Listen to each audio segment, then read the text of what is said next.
Hello, this is Victor. I'm here with a new showcase, and this time I want to share with you a Hellhammer, the paint for my Renegade Guard. I wanted to go on this model for a more weathered looking, and as well this type of possess looking like as well. It's been quite a fast paint job, did some details, but all in all it took me maybe 1 week to do the full paint job, something like that. And I really enjoyed a lot to do all the weathering, to do the tentacles. I enjoyed this quite a lot from the assembly when I had the idea to add the tentacles to the paint job. And at the beginning I was hesitating how to do the paint job because the other tanks I have are not weathered and he will look different than the others, but I decided to go for the weathered looking like, okay. I realized here, you see, I will put now it's missing the side sponsons. I will put them. Things that just to remark, I have had some banners of chaos here and there. These are banners mainly from fantasy, but I think they match quite nicely here. And I had the tentacles from the Mauler fin, okay? The tentacles from the Mauler fin getting out from the different hatches of the tank and different ventilation systems and all. I wanted to do this type of dirtiness at the bottom. It's more pale gray. The reason to go for more pale gray is because I want to have contrast with the black. If you go for a dirtiness that is dark, it's not going to be visible. And then I did quite a rust on different parts, although the rust is more subtle, okay? You can see here there is some rust, on the back part there is some rust. I hope in the next picture you will see better, and you can see more. I add more rust as well on the turret, and then there is chip paint everywhere. I work a lot with the sponge. It was a very fun project to work with.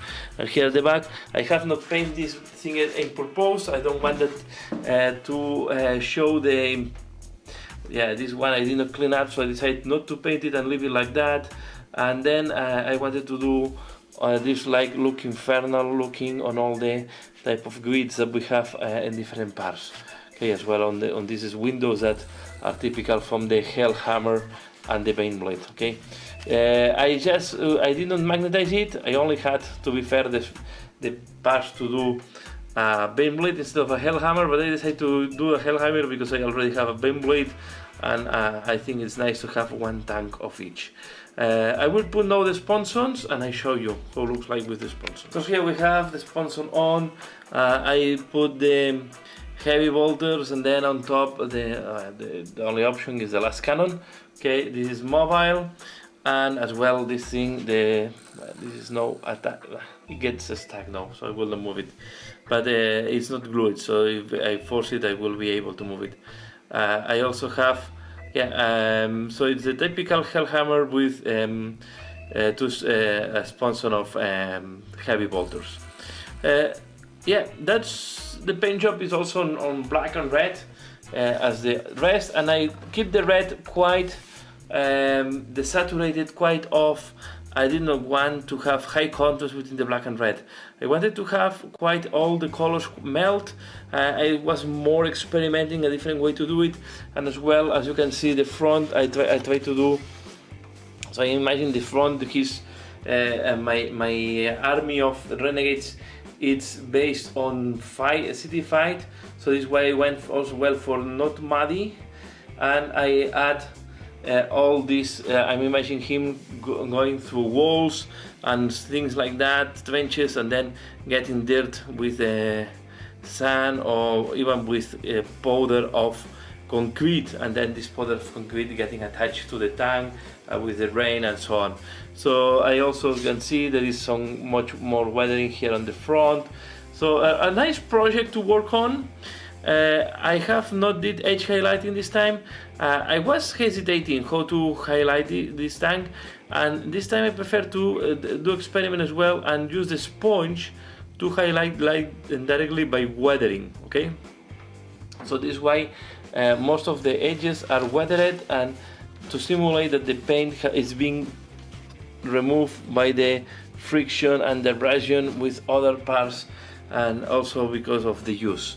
So I think it looks nice. I think will look great on tabletop. It's going to be different to the rest of the tanks, and now I'm thinking if I'm going to weather or not the other tanks. Not in short term, but maybe in future it will be matched. I also like how the powders looks like, so I use a lot of powders to do this type of weathering at the bottom, and I also use the powders to do all the oxidation or rust effects. So I will make no pictures from different angles, so you can enjoy the paint job. You can see how it looks like from the different angles. And please leave in the comments below what do you think about the paint job. Give a like if you like the paint job and if you like this video. Always looking forward to see your opinion. And yeah, and that's all for now. So now I will make pictures, so enjoy the pictures and see you again later. Bye.